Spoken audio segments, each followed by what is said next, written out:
Fatekeeper seems to be that kind of game that hides far more depth than it lets on at first. Between first-person combat, swords, magic, and a handcrafted world full of choices, there is a lot here that can easily go unnoticed. And that is exactly why I gathered 10 advanced tips that you need to know before diving in headfirst. If you want to make better use of the combat system, avoid common mistakes, and start with an advantage. Stay with me because this video can help you. You have probably already realized that hitting every enemy the same way in Fatekeeper does not work. The game punishes you for playing on autopilot, and the dismemberment system is exactly where this philosophy becomes most evident.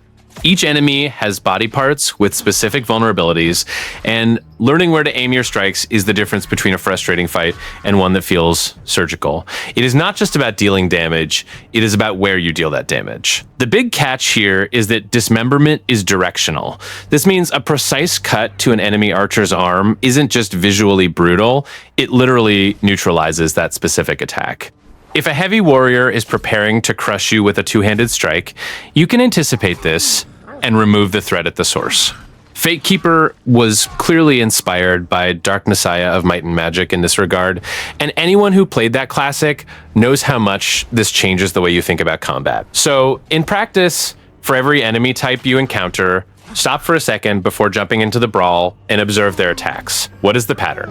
Which body part is most exposed? Strikes aimed at specific limbs not only neutralize attacks, but also open windows for brutal finishers.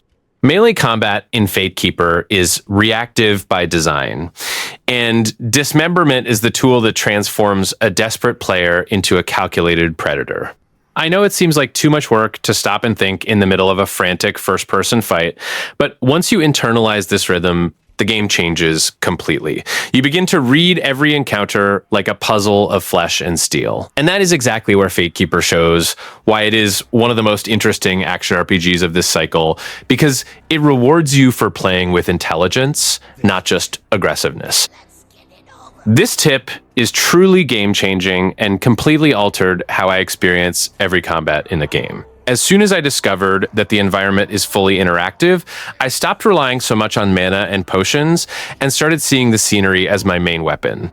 Pushing enemies into spikes or throwing them off the top of stairs with telekinesis not only eliminates the fight, but also saves precious resources that you will need for bosses. What impresses me the most is how the game captures that classic Dark Messiah feeling, where every encounter can be solved creatively using the scenery itself. I was spending hours trying to defeat certain enemies with traditional combos until I realized that a good push in the right direction was enough. The game's physics are so well made that falls are lethal and consistent, turning every elevated platform into a potential trap. My approach now is totally different. I enter each area by first observing where the chasm's spikes and interactive elements are, only then thinking about which skill to use. Telekinesis has become my most used ability, not for direct damage, but for the capacity to manipulate enemies so the environment does the dirty work. This makes the game much more strategic and less dependent on resource grinding. If you are starting out in Fatekeeper, take some time to experiment with pushing enemies in different directions before rushing into traditional combat. This mechanic is one of the game's strong points, and mastering it makes all the difference in the difficulty and the overall experience. Saving resources this way not only makes the game easier, but also makes each victory more satisfying since you are using intelligence instead of just brute force. If you got into Fatekeeper thinking you had to choose between being a pure swordsman or a long-range mage, I need to stop you right here because you are missing out on the best part of the game. The true strength of Fatekeeper lies not in over-specializing in a single thing, but rather in the synergy between sword and sorcery. The game was designed for you to constantly mix both styles, and when you understand how magic complements melee combat, that is when the combat truly explodes. The most famous and devastating synergy right at launch is Freeze plus Shatter. You freeze an enemy with ice magic, and then take advantage of the moment to use a heavy weapon and literally shatter them into multiple pieces. It is not just visually satisfying, it is practically a shortcut to eliminating tough threats. Frozen enemies break much easier, and the extra damage you deal in this state is absurd.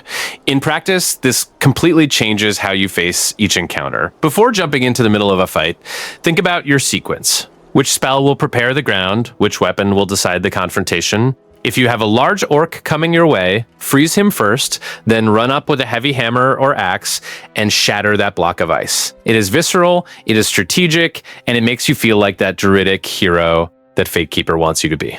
What I like most about this system is that it gives you the freedom to create your own combinations beyond freeze plus shatter. Wind magic can push enemies to strategic locations, fire magic can cause continuous damage while you reposition, and there is still the possibility of using magical pushes combined with throwing barrels from the environment. Fatekeeper is one of those rare games where physics and magic talk to each other so well that every combat feels unique.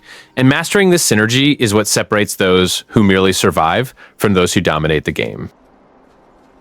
I spent the first few hours focused only on the basic attributes of strength and magic, until I realized that the true power lies in the hidden combinations between the nodes. The tree is incredibly deep and was built specifically for those who love theory crafting, allowing for unique build creations that no one else has. The example of Ricochet combined with cast speed on fire completely changed my playstyle.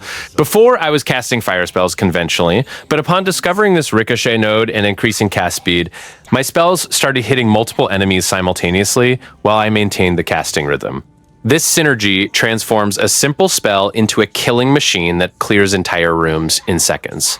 My approach now is to explore the entire tree before deciding on my main path, looking for these hidden combinations that multiply the effectiveness of abilities. I spend hours testing different nodes together, seeing which ones create the most broken synergies.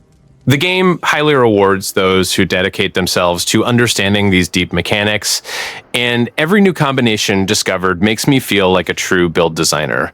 If you want to truly master Fatekeeper, stop following ready-made builds from the internet and start exploring the tree on your own. Test crazy combinations like I did.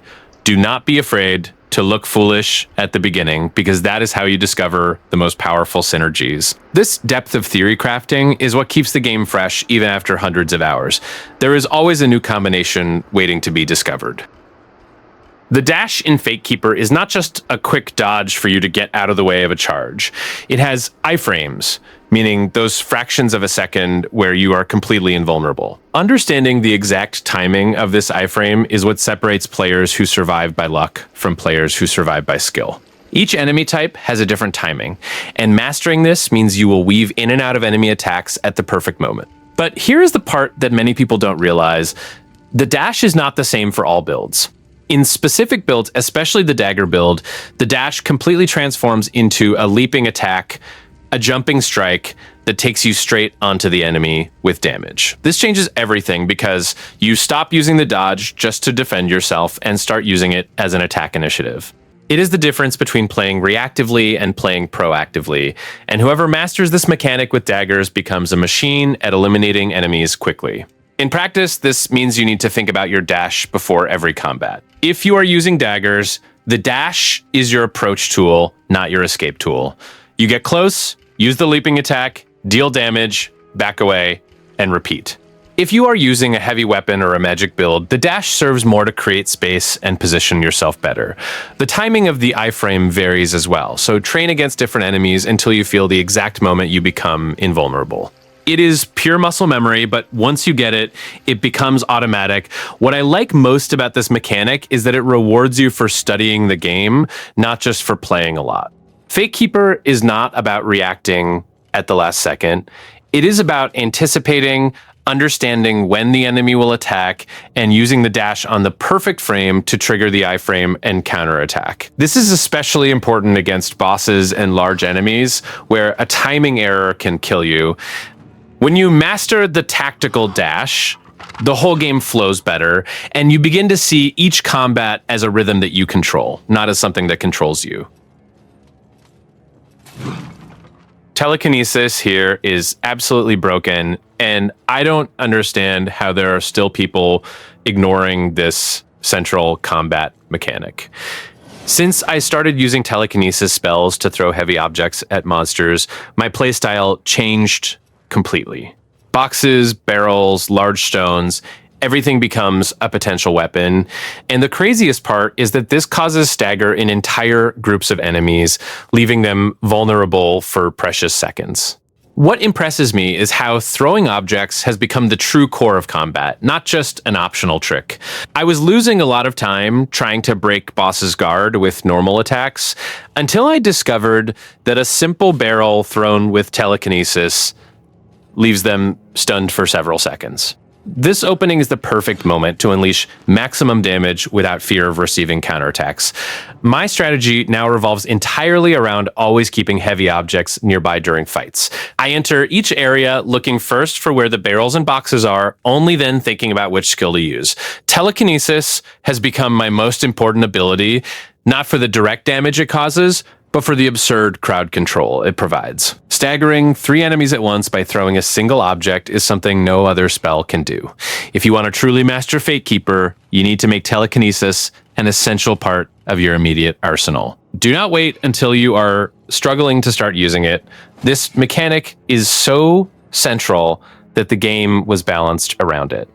Throwing heavy objects is not just a strategic option, it is simply the most efficient way to handle most combat situations you will encounter. The most common mistake I used to make was equipping items automatically. You pick whatever has the highest damage written on the screen, put it on without thinking. And that's it. You've already lost half of your character's efficiency. The game does not work that way. Every weapon, armor, and relic carries hidden mechanics that only appear when you read the full description. These bonuses can transform weak builds into monstrous builds, or make your playstyle completely different. Now, imagine you found a sword with lower damage, but it increases your ice damage by 20% when using sorcery. It seems useless at first, but if you play with the freeze plus shatter synergy I told you about earlier, this sword becomes your main weapon. Or an armor piece that gives more iframes to your dash. If you use daggers and the dash becomes a leaping attack, this bonus makes you enter and exit combat much safer. This is how hidden details change everything. The secret is to stop. Before swapping any equipment, take the time to read the entire description. See if the bonus harmonizes with your build, connects with your magic, helps your tactical dash, or enhances your dismemberment. It took me a while to learn this, and I lost hours of progress equipping the wrong things. But when you find the perfect combination, the whole game changes. The build that was previously difficult to control becomes fluid, and you feel like you are finally playing Fatekeeper the way it was meant to be played. And this is where the game stands out. It does not reward you for being fast, it rewards you for being careful. Every item is a choice, not an automatic swap. You build your character with intention, not by accident, and when you find that hidden relic that completes your dagger build with the dash attack, or the weapon that enhances your ice magic, it is as if the game finally embraces you. Fatekeeper demands that you read, want to test, and think. And that is exactly what makes it so unique. Alchemy is that mechanic that seems silly at the beginning, but becomes absolutely essential when you face the hardest bosses. I underestimated consumables in the first few hours, thinking that skill and direct damage were all that mattered, until I realized that the game severely rewards those who maximize the duration and effectiveness of buffs during fights. Managing buffs through alchemy is not just useful, it is practically mandatory for anyone who wants to truly master the game. What surprised me is how there is an entire build focused on the Cunning Alchemist, with permanent buffs and enhanced consumables that completely changes the experience. This build transforms every potion and buff into something that lasts the entire combat, eliminating that anxiety of always having to reapply them during boss fights. I tested this build and can confirm it is one of the most distinct and satisfying experiences I have ever had in an action RPG. My approach now is always to prepare my alchemy buffs before entering any boss area, ensuring I have maximum duration covering the entire encounter. This gives me the freedom to focus entirely on combat mechanics without worrying about potion timers or having to spend time reapplying them at critical moments. The difference in performance is so absurd that it feels like playing with an illegitimate advantage. If you are playing with a focus on items or just want to maximize your chances against bosses, make alchemy your best friend immediately. Do not wait until you are losing a lot to start investing. This mechanic is so rewarding that it is worth mastering from the start. Well-managed buffs through alchemy are the defining factor that separates players who survive from those who truly master Fatekeeper. The world of Fatekeeper is handcrafted, it is not procedurally generated, and every corner was planned to hide something. Ancient ruins, side paths that look like dead ends, hidden caves behind waterfalls, all of this has a purpose. And almost always when you deviate from what seems to be the obvious route, you find forgotten relics that completely change your build. What I love most about this aspect is that the game does not give you obvious clues. There is no flashing exclamation point on the map, no arrow telling you where to go. You need to look at the environment, pay attention to how the light falls on a certain wall, or notice that a cave entrance looks strangely inviting. And when you explore these alternative areas, the game rewards you with rare items that you won't find anywhere else. Weapons with unique bonuses, armor with hidden mechanics, relics that synergize in ways no one expected. In practice, this means you need to change your pace. Instead of rushing from mission to mission, stop. Look around. If something looks strange, investigate. If there is a path that goes up a mountain and seems to lead nowhere, go up anyway. I have already found optional bosses full of incredible loot just because I decided to follow a path that seemed wrong. And the hidden knowledge you gain in these explorations, journals, inscriptions, stories, gives you context about the world that makes everything make more sense. Fatekeeper is one of those games that treats you like a real explorer, not like someone just following a script.